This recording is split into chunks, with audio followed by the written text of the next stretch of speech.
Olá, aluno! Olá, aluna! Tudo bem? Bom dia! Como é que vocês estão? Estão me ouvindo, por gentileza?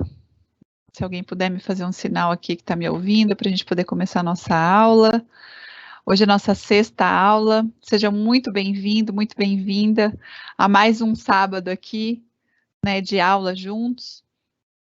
Hoje a gente vai trabalhar um tema bem bacana, um tema que eu gosto muito de trabalhar, que são aspectos ligados à desinfecção da água, né? Então, espero que vocês estejam animados aí para a gente começar. Deixa eu ver se tem alguém aqui dando bom dia já e falando se está me escutando, por gentileza, vamos ver.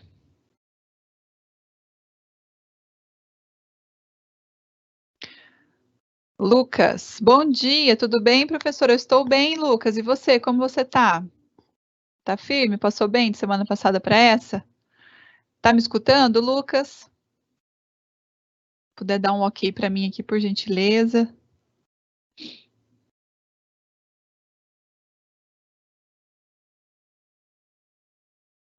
Hoje o chat está meio lento aqui, deixa eu ver se já atualizou aqui.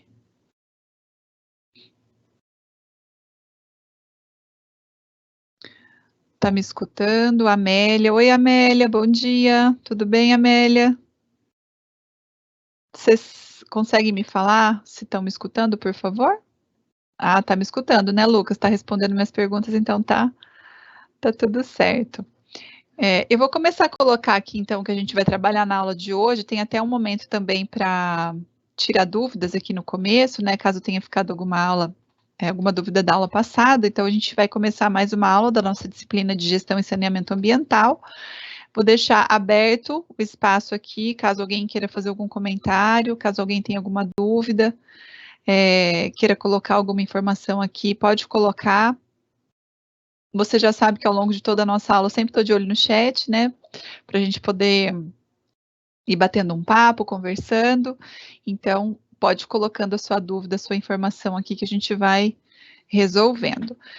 Na aula de hoje, então a gente vai encerrar a nossa unidade 2 do livro, então nós chegamos a exatamente a metade da nossa disciplina, né? Então hoje a gente vai trabalhar com as sessões 2.3 e 2.4, onde a gente vai trabalhar com a qualidade da água e métodos de desinfecção da água. Então, alguns assuntos que nós vamos abordar hoje. A Amélia está respondendo aqui que está tudo bem, perguntando se eu estou bem também. Amélia, estou muito bem, muito obrigada. A Jordânia falando que o áudio está perfeito, então tá ótimo. Eu até achei estava olhando no bolso da minha mochila aqui ontem, achei uma borrachinha que tem no... até queria perguntar isso para vocês mesmos, sobre o áudio, porque tem uma borrachinha que põe aqui, vou até colocar. Aí, que eu acho que diminui um pouco o ruído, caso eu bata no microfone, às vezes eu bato sem querer. Aí, só vou colocar. Então, bom dia, meninas e meninos, muito bem-vindos, tá? Então, a gente vai trabalhar aqui com água, sempre pensando num padrão de potabilidade. Nós vamos trabalhar com alguns métodos de desinfecção da água, com ênfase na cloração, na ozonização e na radiação ultravioleta, e a gente vai falar sobre alguns benefícios e alguns riscos em relação a cada método, custos também, né, que são alguns pontos aqui que a gente tem que levar em consideração quando a gente vai fazer esse tipo de análise. Bom, então a gente vai começar falando sobre a desinfecção da água. Então a gente já sabe que a nossa água, quando a gente vai fazer o consumo, né, então a água para consumo humano, ela tem que atender alguns parâmetros. A gente já conhece algumas portarias e algumas resoluções que vão, né, agir diretamente nesse sentido. E também, quando a gente vai fazer o despejo dessa água ou de um efluente, né, no corpo hídrico, ele vai ter que atender aquilo que solicita a legislação. Então, na aula passada, a gente começou a perceber que os nossos corpos hídricos, eles são enquadrados, existem classes para que eles sejam classificados, para que depois a gente faça o lançamento do efluente tratado nesse corpo hídrico de acordo com a classificação que cada corpo hídrico tem, tá? Então, isso é interessante que hoje a gente vai trabalhar com a CONAMA 430, que vem também trazendo esse aporte de informações. Mais para frente a gente vai continuar trabalhando, quando a gente for trabalhar com esgoto, a gente vai trabalhar com CONAMA 430 ainda, mas hoje a gente continua então da aula passada. Lembrando que a CONAMA 357 foi alterada tanto pela 397 como pela 430. Então, foram inseridas informações aqui, alterando e aumentando o contexto dessa resolução, tá? Então, quando a gente fala em relação ao padrão de lançamento de efluente num corpo hídrico, se você pegar a CONAMA, né, para 397, né, para olhar, ou mesmo a 357, que já vai ter aí essa informação dessa mudança, né, dessas inserções, você vai perceber que existem lá alguns padrões em relação ao lançamento de efluentes, e eles vão estar também variando de acordo com o corpo hídrico. Isso quer dizer que quando eu for lançar um efluente, alguns parâmetros sempre vão ser iguais para todos os tipos de efluentes. Por exemplo, o pH sempre vai ter que obedecer, né, estar entre 5 e 9. Então, eu não vou poder fazer o lançamento de uma água lá com pH 1, 2, né, que é um pH superácido, que vai alterar todo o contexto do corpo hídrico. Um outro padrão que tem que ser respeitado, né, a temperatura sempre tem que ser inferior a 40 graus. Sendo que lá no local, né, da zona de mistura, que a gente chama, né, o local ali onde vai ser feito o lançamento inicial desse efluente, não deve exceder 3 graus da temperatura ali do local. Por quê? Para evitar que a gente tenha um aquecimento muito grande dessas águas e perda de oxigênio dissolvido. Então, a gente já sabe que a temperatura impacta diretamente na porcentagem de oxigênio que eu tenho dissolvido na água, né? Quanto mais quente a água, menos oxigênio vou ter ali presente. Como o oxigênio ele é necessário para que esse efluente que vai ser lançado no corpo hídrico termine, né, finalize ali o seu processo de depuração, então a gente precisa manter o nível de oxigênio na água, tá? E por isso, então, a gente tem que obedecer uma temperatura em relação ao lançamento. Então, se tem uma indústria que usa efluente, por exemplo, para resfriar caldeira, né? Então, você tem lá, né, para resfriamento de equipamentos, de uma forma geral. Se essa água que for utilizada nesse procedimento, né, ou mesmo na caldeira para gerar vapor, depois for sair do processo, ela vai sair numa temperatura muito alta, né, perto ali de 100 graus. Então, eu não posso fazer o lançamento, mesmo que seja uma água limpa, eu não posso fazer o lançamento dessa água no corpo hídrico em razão da temperatura. Então, ela vai ter que aguardar, perder esse calor para poder ser feito o lançamento. Ou se ela for ser reutilizada dentro da empresa, aí, né, fica a critério do que vai ser feito ali de acordo com o uso mesmo. Na CONAMA 430, ela vai falar sobre o padrão de lançamentos de efluentes, tá? Enquanto que a 397 e a 357 vão tratar também especificamente do enquadramento das classes do corpo hídrico, a 430 vai tratar do enquadramento do efluente que vai ser tratado, como que esse efluente está e as condições que ele precisa atingir para que ele seja lançado depois nos corpos hídricos de acordo com as classificações. No artigo 16, você vai encontrar as informações que vão servir para efluentes de qualquer fonte poluidora. Por quê? A gente divide, porque se eu tenho um efluente industrial, ele é diferente de um efluente de esgoto, né, de uma água que sai de uma ITE, porque são produtos diferentes que você tem ali naquela água. Então, no artigo 16, você vai encontrar o enquadramento aqui para efluente de qualquer tipo de fonte poluidora. E depois, quando você seguir mais à frente, lá no artigo 21 dessa resolução CONAMA 430, você vai ter o padrão esperado para o lançamento de esgoto, tá? Então, existe uma diferença nesse sentido aí, tá? Em relação ao efluente de qualquer fonte poluidora e também o efluente nosso lá do esgoto. No caso aqui, de qualquer fonte, as condições cabíveis que vão ter que ser respeitadas aqui, pensando, né, em todos esses pontos aqui que nós estamos falando, é de que pelo menos, né, a gente tem que ter aqui uma condição de lançamento de um pH entre 5 e 9, então continua, né, a faixa de pH, temperatura inferior a 40 graus, também não excedendo 3 graus ali na zona de mistura. Os materiais sedimentáveis que pode estar nessa água, né, materiais virtuais que a gente consegue observar ainda, sempre menores, né, de 1 ml por litro, então isso vai garantir também uma turbidez, né, mais ausente.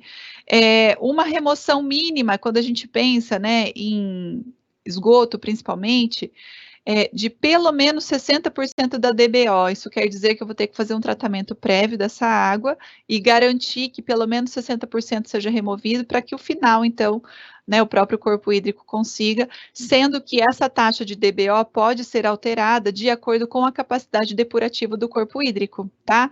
Então, se o rio tem uma capacidade grande, né, um rio muito extenso, muito caudaloso e recebe menos esgoto, pode até ser que haja uma adequação nesse número de eu mandar um efluente tratado com menos remoção de DBO, 40%, 50%, porque o corpo hídrico consegue satisfazer esse fim do trabalho.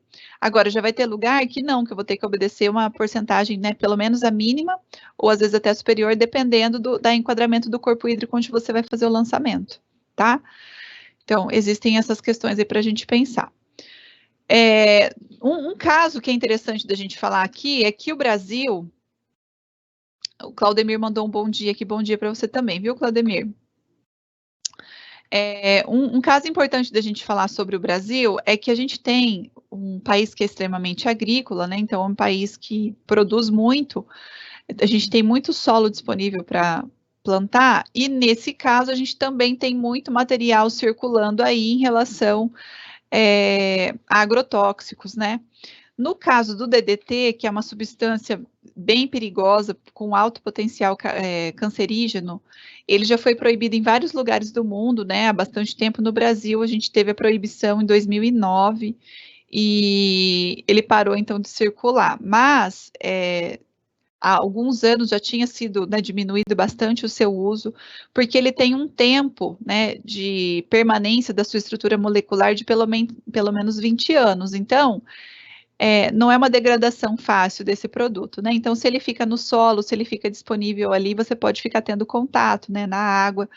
Então, no ano, né, de 2006, houve um acidente no município de Lucas do Rio Verde, onde essa cidade passou a fazer parte de um projeto em relação a coletar a amostra de água da chuva de poço, né, amostras de água da chuva e também de poços artesianos, amostras de sangue, né, para coletar informações, e inclusive, né, no leite materno de algumas mães foi percebida a contaminação pelo DDT, tá? Então, ele estava presente nas águas subterrâneas, nas águas superficiais, né, nas pessoas. Então, é só para a gente perceber que o veículo hídrico, né, que é a água, ela pode estar carregando uma série de produtos, uma série de insumos, e a gente não sabe até onde isso afeta a gente, né, em qual proporção que isso vai chegar na gente. Então, a gente sempre coloca essas discussões, essas informações, para que a gente tenha noção de que uma água clara, né, uma água límpida, não é a segurança de uma água que está livre de contaminação. O fato aqui é o que a gente vê, né? E uma pena que aconteceu isso, até coloquei aqui a fonte de informação, depois se alguém quiser continuar a leitura, né, sobre a reportagem, você encontrar até no leite materno e isso continuar passando, né, para outras gerações, inclusive, tá? Então, o negócio é sério mesmo, e a gente tem que tomar muito cuidado com o consumo de água, né, de onde vem essa água. A população rural também fica bastante exposta, porque não chega água tratada, né, na água encanada, na zona rural, geralmente, então essa população acaba fazendo uso de água lá, né, de poço, de nascentes, e aí o cuidado tem que ser maior ainda, justamente pela proximidade com essas áreas agrícolas aí que nós estamos falando. Deixa eu ver se tem alguma coisa no chat, não temos nada, então vamos prosseguir. Então, em relação à água que a gente consome, ela tem que obedecer alguns padrões quando a gente pensa para o consumo humano. Ela tem que obrigatoriamente estar tratada. Então, a gente vai encontrar na portaria 2914 do Ministério da Saúde informações que vão falar sobre a responsabilidade da pessoa da empresa, né, que está fazendo a captação dessa água, como ela tem que ofertar essa água numa qualidade importante, né, para quem vai fazer o consumo, e que essa água, então, tem que estar livre aqui, ó, de qualquer tipo de contaminante, de poluente.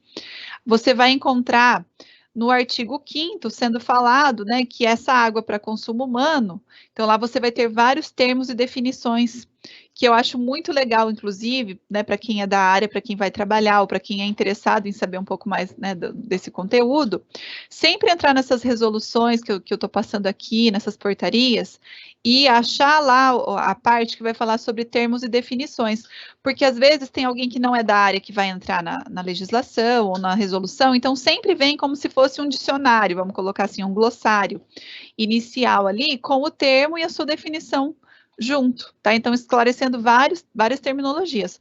Quando você procura lá o que é uma água para consumo humano, vem essa informação aqui, que é uma água potável, né, destinada à ingestão, preparação e produção de alimentos, higiene pessoal, independentemente da sua origem. Então, independentemente da origem, tem que ser uma água potável, né, uma água tratada que possa ser consumida, tá? Então, isso tá lá na nossa portaria e a gente precisa pensar nessa questão. Uma outra questão aqui é a obrigatoriedade que esse tratamento, né, dessa água aconteça de forma coletiva, já que ela vai ser fornecida, e seja feito, então, um processo de desinfecção, né, ou de cloração. Em relação a essa questão, é interessante que a gente perceba que essa água que a gente vai consumir, ela pode passar por diversos tipos de processo, a gente não tem só uma designação, né, uma questão que possa ser feita, a gente tem várias alternativas, e a melhor alternativa vai acabar sendo escolhida de acordo com a necessidade da pessoa, com a necessidade do local, né, o valor de investimento que essa pessoa tenha para fazer. Então, sempre vai ser levado em consideração as características do local, daquela população que vai ser atendida, para a gente poder fazer a escolha do melhor método aqui para tratamento de água.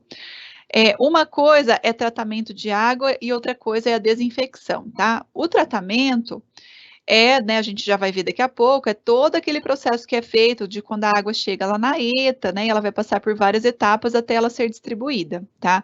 A desinfecção simples ou a cloração, ela pode ser feita por qualquer pessoa em qualquer local, tá? Então, se a pessoa encontrou lá numa nascente uma água, né, vamos dizer que ela saiba que a procedência daquela água não tem contaminação, né, que é uma água que dá para ela tomar, mas que ela vai fazer uma filtragem, né, num filtro de café, por exemplo, ela vai fazer uma cloração mínima ali para ela poder consumir.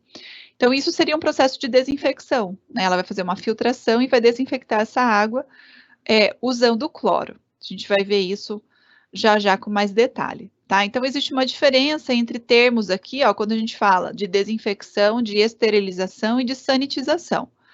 Quando a gente fala em desinfecção, que é o que a gente está usando bastante aqui na nossa aula, a gente está falando sobre inativar ou reduzir o máximo possível o número de micro-organismos que estiverem presentes ali naquela água, tá? Isso não quer dizer que vai ser feita uma eliminação, né, 100% disso, porque a gente já viu em outros momentos que existe, inclusive, uma tolerância, quando você faz uma coleta de amostras muito grande de água, né, é muito pequena a tolerância, mas, né, ainda existe de você encontrar algum micro-organismo ali, mas isso num volume muito grande, porque daí vai conferir, então, que várias, né, porções que já foram coletadas antes e foram amostras que foram analisadas, garantiram que estavam ausentes dessas substâncias, tá? Então, é você eliminar toda a potencialidade infecciosa daquela substância ou daquele material que você vai utilizar, né, para que ele não te faça mal. Então, é um processo de desinfecção. Quando você fala em esterilização, é diferente, tá? Então, é um processo que vai garantir a eliminação 100%, total, de qualquer tipo de vida, né, de qualquer tipo de forma que esteja ali naquele material. Então, o que a gente vai encontrar? A gente vai encontrar quando a gente compra uma seringa, você sempre vai ler lá, material estéril, né? Gases, geralmente esses produtos, né, de farmácia. Então, existe toda uma manipulação muito bem feita nesses materiais para que você não tenha contaminação, para que depois, quando ele for ser usado para determinado fim, né, ele esteja livre de qualquer tipo de bactéria ou contaminante, tá? Então, esse é o processo de esterilização. E ainda a gente tem um mais simplificado, que é a sanitização, que é quando você diminui, né, a vida microbiana ali em alguns utensílios, né, ou alguns alimentos até níveis seguros, que é mais ou menos quando a gente compra, por exemplo, um pé de alface, né, uma verdura, uma fruta, alguma coisa, você coloca lá umas gotinhas de hipoclorito ou de alguma substância que faça essa sanitização, né? Então, você consegue ali manter um nível de segurança para que você possa fazer o consumo desse alimento, né, ou de outros utensílios aí também que vão ser sanitizados, tá? Então, existe uma diferença. Em relação ao tratamento da água para consumo humano, então a gente já conhece essa figura, a gente vai relembrar aqui, para a gente saber que a água pode passar por esse tratamento tradicional, né, mais convencional, que acontece na cidade, mas não vamos esquecer da população rural, né, que é uma população que também carece de cuidados em relação ao consumo de água, e que geralmente não tem esse tipo de aparato aqui fornecendo suporte lá na área rural, tá? Então, o bombeamento da água é feito lá no corpo hídrico, recebe sulfato de alumínio, cal e cloro logo que chega, para ajudar já no processo de desinfecção inicial e também de coagulação, ó, né, de floculação, para que a gente possa ter os sólidos em suspensão ali já ficando mais aglutinados, né? E aí você vai ter a decantação desses sedimentos, né, virtuais ainda indo para o fundo, ó. Deixando, então, o material virtual mais repousado aqui no fundo, e aí a nossa fração líquida vai seguindo, passando por uma filtração, né? Então, você vai ter aqui, ó, carvão, areia, cascalho, e, né, pode haver outras possibilidades. Depois você vai receber um aporte, nessa água vai receber um aporte novo, né? De cal, cloro e flúor. O flúor aqui é adicionado para ajudar na manutenção dos nossos dentes, né? Da nossa saúde bucal também. Por que o cloro entra de novo aqui? Lembra que a gente tem que ter uma quantidade de cloro residual na água para quando ele for do reservatório para frente, garantir que se ele encontrar na tubulação algum tipo de contaminante, ele chegue na casa do consumidor livre, né, de contaminação. Então, de novo, recebe aqui mais um aporte de cloro na saída, tá? E aí vai para as residências. Então, esse aqui é o caminho que a gente tem normal para nossa água percorrer. Se a gente for pensar nos tipos de desinfetantes que existem, a gente vai ter 2 tipos de métodos básicos que a gente pode utilizar, tá? Alguns são os métodos físicos, que é quando a gente usa ou luz ou calor para desinfectar essa água, e métodos químicos, que é quando eu vou adicionar algum produto químico que tenha um potencial de oxidação, então que ele vai garantir que aquela vida microbiana, que aquele patógeno que esteja ali presente, se desintegre, né, perca sua força, perca esse caráter patogênico para poder ser consumido, tá? Então, o cloro, então é um produto químico, né, que você vai adicionar. O ozônio também depende de uma reação química que vai ser criada ali, né, para você adicionar o oxigênio na forma de ozônio, então, né, vai ser feita uma quebra de molécula ali, né, uma recombinação para ele se tornar ozônio e uma inserção na água. Cloro, novamente, né, também método químico. Agora, quando eu uso a radiação UV, que é a luz solar, por exemplo, né, ou a radiação criada mesmo por meio de lâmpadas, método físico, né? Quando eu uso sais de prata, método químico, né, partículas de prata que vão ajudar também nesse processo de desinfecção. Fervura domiciliar, método físico, por quê? Porque eu vou esquentar, né, a nossa água.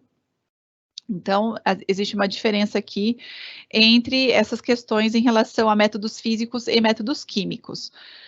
Para ser um bom desinfetante, o nosso método escolhido, ele precisa cumprir algumas características aqui, né? Então, a primeira seria destruir, num tempo que seja rápido, né, razoável, os organismos patogênicos que precisam ser eliminados ali naquela água. A concentração na água deve ser facilmente determinável, então se eu fizer uma coleta de amostra ali, eu consigo rapidamente saber o quanto eu tenho de cloro disponível ou de outro produto, né, ou enfim, da escolha que tenha sido feita aqui, né, nessa água. Então isso também é uma característica de um desinfetante bom. Ele não deve ser tóxico, né, para a espécie humana, para animais, e nas dosagens que, né, são padrões, não devem causar à água nem cheiro nem gosto, que vai prejudicar o seu consumo. E aí eu até já quero saber de você, alguém já percebeu o gosto de cloro na água, cheiro, né? Vai colocando aqui no nosso chat para a gente poder conversar sobre isso, tá? Então, o custo de utilização também deve ser razoável, porque a gente sabe que a gente vai ter que comprar esse produto. Muitas vezes ele vai ser usado numa larga escala, né? Se a gente for pensar numa ETA, o quanto de cloro vai ser usado lá, né? Então, tem que ter um custo razoável também. Tem que apresentar facilidade no transporte, né? No armazenamento, no manuseio e na aplicação desse produto. E ele deve produzir uma concentração residual na água, como a gente já falou, como uma barreira sanitária para evitar a recontaminação da água antes do uso, que é o papel que o cloro faz muito bem, por exemplo, ali, quando ele, né, a gente recebe aquela dosagem final ali para seguir para a casa das pessoas. Então, os métodos mais comuns que nós temos e os mais conhecidos, os mais utilizados, né, em primeiro lugar, ganha, né, forte aqui no nosso país a cloração. Depois a gente tem a ozonização, nós temos a radiação ultravioleta e temos outras possibilidades também, como a gente já colocou, tá? O cloro, ele é mais barato, ele é mais fácil, ele é utilizado, encontrado né, no país inteiro. Quando você vai para outros métodos, né, como ozônio e radiação UV, que daí já são métodos que vão necessitar de uma especialização maior, vamos dizer assim, em relação a equipamento, instalação, manuseio, né? Então, você já tem um encarecimento acontecendo e também uma dificuldade, às vezes, de acesso desse produto em todos os locais, tá? Então, esse seria um panorama mais geral aí em relação à disponibilidade desses produtos. Quando eu penso na cloração, então, o cloro, ele pode ser encontrado na forma de gás, né, hipoclorito de sódio, ele pode ser encontrado granulado, ele pode ser encontrado líquido, né, existem várias formas de você encontrar, geralmente a gente encontra granulado ou em pastilha, né. Quando ele é combinado com a água, então ele produz um ácido, que é o ácido hipocloroso, que é essa substância que vai desinfetar a nossa água, tá, então em contato lá com a água, essa reação vai ocasionar ali uma reação de oxidação e né, os organismos que vão estar ali vão ficar inativos. Então, a facilidade é em relação ao acesso. Qualquer local que você for, você vai encontrar cloro com muita facilidade. Ele tem um custo bastante razoável, né? É um produto bem barato.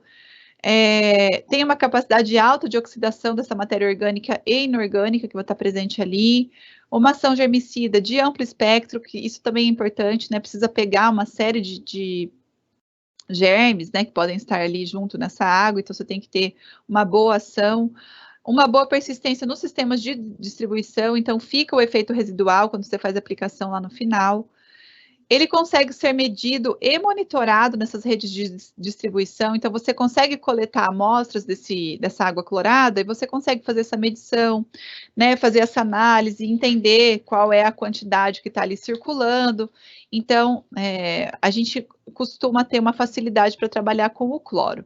Mas aí a gente tem uma contrapartida, né, que são riscos em relação ao contato com o cloro. Então, se por um lado ele é barato, né, ele desinfeta a água, ele tem um resultado satisfatório, por um outro lado, né, ele pode produzir substâncias nocivas à saúde humana, então vários estudos estão sendo feitos, eu até deixei um estudo aqui para vocês depois darem uma olhada, e existem outros estudos também que você pode encontrar na internet, que certamente você vai conseguir, falando sobre os trialometanos, né, que são as substâncias de fato cancerígenas que podem ser encontradas aqui. Então, em relação, né, à OMS, ela considera, né, o clorofórmio apenas como um possível causador de câncer. Outros estudos que estão sendo desenvolvidos têm mostrado, né, um aumento na população que consome água com cloro em relação a câncer de cólon, né, de bexiga e outros, em relação aos trialometanos que estão presentes na água, tá? Então, é assim, todo mundo que está tomando água com cloro hoje vai ter câncer? Não, né? Está sendo feita a dosagem correta, né? Como é que isso está acontecendo? Agora, num futuro, né? Se aumentar essa proporção, se começar a usar uma parcela maior de cloro, né? Ou será que a gente consegue pensar em outras estratégias, em outros métodos, fazer um investimento, né? Como que isso funciona? Então, a gente sabe que na Europa tem muita estação de tratamento que usa outros métodos, né? Usa radiação UV, por exemplo, usa o ozônio. Aqui no Brasil, a gente tem o ozônio sendo usado em muitos locais também, né? O pessoal de piscina né, que faz natação, geralmente já não usa, porque o cloro, ele costuma ser uma substância bastante irritativa também para as mucosas, né? Então, o pessoal que usa bastante piscina, sai com o olho vermelho, né, espirrando, às vezes na pele, coisa que quando você usa, né, ou o ozônio ou a radiação UV, você diminui bastante, né, essa questão desse potencial dessa substância aí ocasionar esse tipo de situação. Então, em relação à situação problema que eu trouxe aqui, vamos imaginar que a gente trabalha com desinfecção de água e que a gente precisa propor o melhor método para ser utilizado. E aí a gente pergunta, né, qual é o melhor método? Então, o melhor método é aquele que vai se encaixar na sua realidade, né, na realidade do seu município, na realidade de quem pode pagar por aquele método, na escolha, né, pelo tamanho, né, se vai ser feito um tratamento numa ETA, ou se não, se a pessoa tem uma cisterna onde ela coleta, né, a água da chuva, faz uma filtração, depois ela faz uma cloração, ou ela faz uma fervura, né, isso vai ter que ser verificado de acordo com o potencial da pessoa que vai ali utilizar, né, e de quem vai estar fazendo essa instalação, né. Em relação a benefícios e malefícios do uso do cloro, a gente acabou de falar aqui, né, existem os prós e os contras, e também em relação à segurança de ingerir água sem desinfetante. Então, a gente já falou também sobre isso, que quando eu olho uma água, mesmo que ela esteja límpida, não me garante que ela esteja num padrão de potabilidade de consumo livre de contaminantes, tá? Então, para a segurança, é sempre importante, pelo menos uma cloração básica, né, uma filtração e a cloração, para garantir, né, ficar longe desse tipo de situação. Na área rural, um produto, né, que tem sido bastante utilizado é isso aqui, né, que a gente chama de bomba dosadora de cloro. Então, você tem um encanamento que vem aqui, né, que traz a água de determinado local, né, de um ponto de coleta, né, lá na região rural. Daí você tem um registro, né, onde você consegue fechar aqui em algum momento. Aqui dentro desse recipiente você vai pôr uma pastilha de cloro e a água vai passando aqui, então ela vai sair, né, por essa outra extremidade aqui, vai ser encaminhada para uma caixa d'água, né, para um local, e aí ela sai, então, com uma dosagem de cloro, tá? Então, é uma liberação que vai acontecer de acordo com o fluxo de água que passar por ali, e a reposição dessa pastilha vai ser feita conforme o uso mesmo, conforme a quantidade de água que vai sendo consumida, tá? Deixa eu dar uma olhada no chat aqui, e ver se alguém aqui tá com algum tipo de dúvida, né, algum tipo de informação. Em relação à cal, né, é a matéria-prima do cal usado na construção civil. Então, na verdade, quando você fala, né, sobre cal, você tem os compostos químicos ali que estão, né, presentes. Geralmente a gente vai encontrar essas substâncias em rochas, né? Então a gente vai ter lá rochas sedimentares, onde a gente vai fazer o apoio, né, o aporte dessa substância. E você pode acrescentar, tanto para corrigir um solo, por exemplo, como na água, né, como em outras possibilidades, tá? Então, são as substâncias que você tem ali disponíveis nessas rochas, né, você vai ter lá gipsita, né, gipso e outras que vão sendo extraídas também desses componentes, que vão ser usadas, inclusive, para correção de acidez em solo, né, e outras possibilidades também, gesso, né, que é a gipsita, e a cal também, que vai ser utilizado tanto na construção, como em alguns momentos é utilizado também na agricultura, e aqui para nosso tratamento de água. Deixa eu ver se tem mais alguma coisa aqui em relação a perguntas. Não, vocês estão quietinhos hoje, gente? Tá tudo certo por aí? Geralmente o nosso chat aqui fica cheio de informações. Pode colocar ali que a gente vai conversando. Continuando aqui, eu vou continuando falando que tem algumas coisas para a gente falar ainda, mas eu vou voltando ali no nosso chat. Deixa eu ver aqui. Não temos. Bom, espero que vocês estejam me ouvindo, né, gente? Vocês estão me escutando, né? Só me dá um ok aqui, porque o chat está paradinho faz tempo. Só para confirmar se está tudo certo por aí. Em relação, né, aos principais agentes desinfetantes que a gente vai ter na nossa água aqui. Então, a torneira de ozônio, eu não sei se alguém já viu, se alguém já conhece essa torneira aqui. Eu até fui fazer uma pesquisa esses dias, né, sobre os preços de torneira. Tem torneiras bem baratas e tem torneiras bem caras, né? Não é essa aqui, mas eu vi uma na internet que era, assim, tipo, 4, 5 mil reais, era bem cara. Então, o que acontece, né? Como a gente tem oxigênio, né, aqui na nossa atmosfera, a gente está respirando, né? Esse tipo de torneira, ele capta o oxigênio que a gente tem. O oxigênio, a fórmula química é O2, né? Então, capta o oxigênio, o ozônio é O3. Dentro dessa torneira é feito como se fosse uma descarga elétrica, né? Para que você quebre essas moléculas de oxigênio e você consiga fazer uma recombinação, então, não mais na fração O2, né, em oxigênio, mas em ozônio, 3 moléculas de oxigênio, então. E aí, elas se combinando, elas vão se tornar o ozônio, e aí o ozônio vai ter uma capacidade também de interagir com os ambientes, né, com alimentos, com, né, a água, por exemplo, um alimento que você colocar embaixo da água ozonizada vai passar por um efeito de desinfecção, né? Então, o ozônio, ele age na parede, né, dos locais onde ele está ali presente, e aí o processo de desinfecção acontece por um evento que acontece dentro da célula, a gente vai ver sobre isso, né, do micro-organismo que pode estar ali presente no determinado produto, né, do que você está sanitizando, que você está desinfetando. Então, aqui a gente tem esse tipo de torneira, tá? E o método de ozonização, ele só um adendo aqui. Quando a gente respira o ozônio, ele faz bastante mal, tá? Então, ele na forma de gás, ele é bem prejudicial para a gente em relação ao contato, né? Tem algumas pessoas que podem ter bastante dor de cabeça. Agora, quando ele estiver misturado na água, né? Tem gente que consome água ozonizada, né? Tem toda uma questão aí, agora, principalmente no momento da pandemia, sendo falado sobre o uso de ozônio, né? Na saúde, enfim. Então, são questões aí. E em relação à camada de ozônio, né? Então, a camada de ozônio que nós temos lá na nossa atmosfera, ela acaba sendo formada, então, né, naquele local, bem, né, distante daqui, da nossa superfície, e lá é feito, então, um barramento, né, ela segura muito da radiação UV que era para chegar na gente, acaba ficando lá na camada de ozônio. 99,9% da filtração, né, acaba acontecendo lá nessa camada.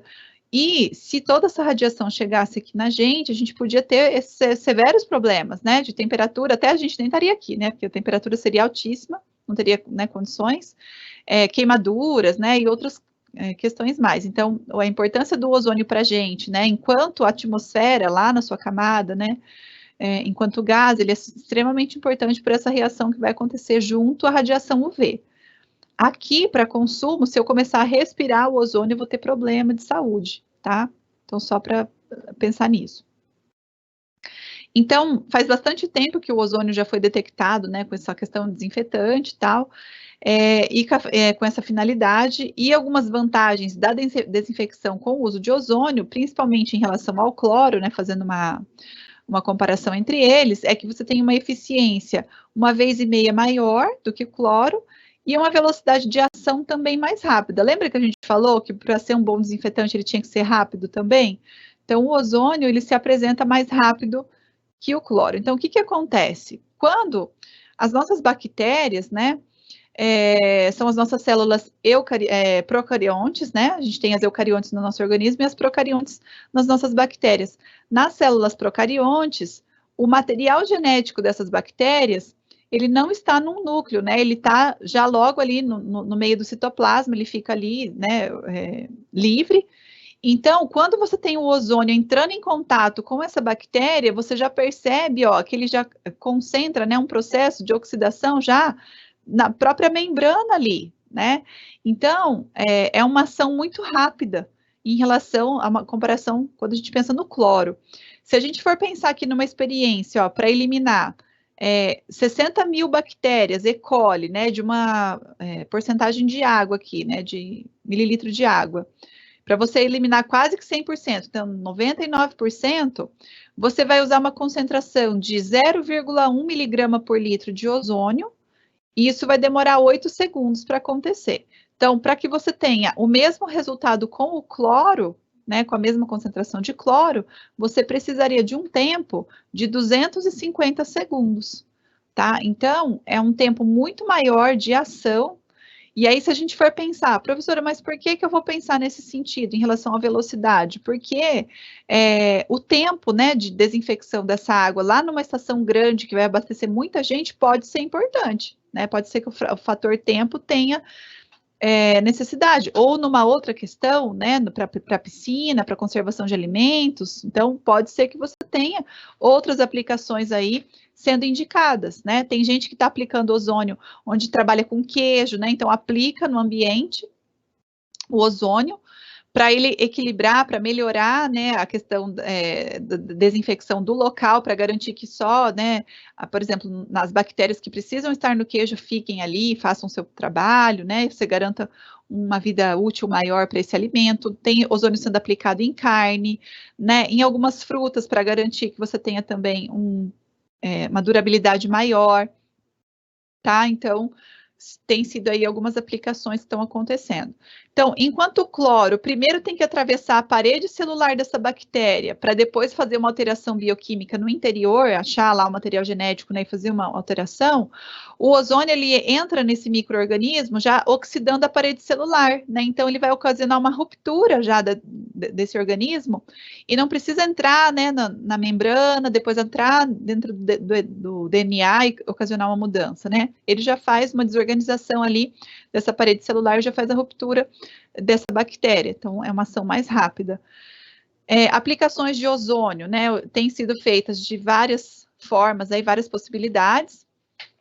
Então, a gente tem desde garrafas, né, ó, que são ozonizadas para receber água, para tratar água, piscina, alimentos, né, e muitos outros aqui, ó. Então, a gente pode ter o uso do ozônio acontecendo. Em relação à radiação UV, então a radiação UV é a radiação solar, né? Nós temos essa radiação aí que chega na gente, né? Que chega no nosso planeta, mas nós também temos lâmpadas que criam, né? Essa radiação num ambiente fechado, por exemplo, num local. Então, enquanto a coloração e a ozonização são processos químicos, a radiação eletromagnética, né? A radiação UV é um processo físico. Então, você vai ter nos processos químicos, você tem uma interação entre o material que você adiciona na água, e aqui não, né? Então, aqui, essa radiação vai passar pela água, pelo local ali, e você vai ter a ação acontecendo. Eu já vi também a radiação UV sendo usada para tratar galões desses de água também, né, de 5 litros de água, de 20 litros. Então, passa pela luz, né, faz a desinfecção do recipiente, depois recebe água mineral, é lacrado e vai para venda. Então, em relação à desinfecção e esterilização da água, né, pela radiação UV, isso tem acontecido, né, em hospitais, em laboratórios, piscinas, e o princípio dessa esterilização acontece, né, por essa radiação atravessar também a parede celular do micro-organismo, da bactéria, altere o código genético e esse organismo não consegue se reproduzir. Então, inativa, né? Sem reprodução, você não tem proliferação da bactéria acontecendo. Então, esse é o sistema da radiação UV.